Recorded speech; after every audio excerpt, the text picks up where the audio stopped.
Selasa siang, Komisi 13 DPR RI menggelar rapat dengar pendapat bersama Aliansi Peduli Perempuan dan Anak Nusa Tenggara Timur.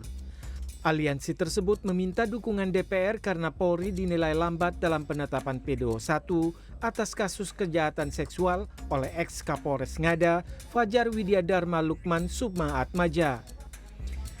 Perwakilan Aliansi Asti Ilaka Lena mengatakan sudah 2 bulan kasus ini tidak cepat diusut karena berkas perkara masih bertahan di Kepolisian dan Kejaksaan Tinggi NTT. Tak hanya itu, tersangka juga belum dijerat Undang-Undang Pornografi dan Tindak Pidana Perdagangan Orang.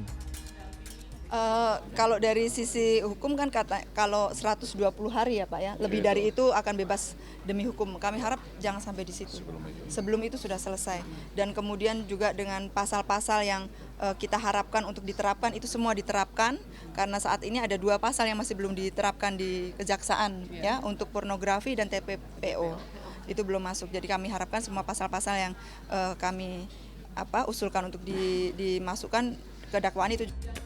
Selain mengawal kasus ini, Komisi 13 DPR pun akan mendesak Kapolri, Panglima TNI, dan Jaksa Agung, serta Mahkamah Agung untuk segera melakukan tes narkoba kepada seluruh jajarannya dalam mencegah terjadinya pelanggaran hukum dan HAM, agar tidak terjadi jual beli pasal dalam proses penyidikan.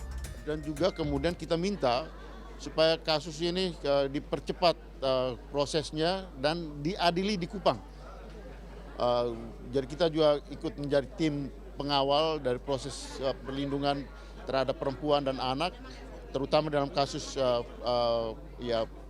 mantan Kapolres Ngada ini, juga kasus ini diadili di Kupang, sehingga ini juga memberikan efek shock terapi bagi para penegak hukum maupun pejabat publik yang melakukan tindakan-tindakan semena-menanya terhadap perempuan dan anak. Sementara itu, Ketua Komisi 3 DPR Habibur Rahman mengatakan Komisi 3 DPR akan menggelar rapat untuk menghadirkan Kapolda NTT dan Kepala Kejati NTT hingga Dirtipidum Barreskrim Polri pada Kamis mendatang untuk mengetahui kejelasan kasus yang belum juga masuk ke pengadilan. Kita nggak tahu, pokoknya yang jelas kalau besok kita evaluasi memang ada masalah di penegak hukumnya, kesimpulan rapat tersebut adalah meminta si penegak hukum terkait yang nggak itu untuk dievaluasi, dicopot dari jabatannya secara tidak hormat.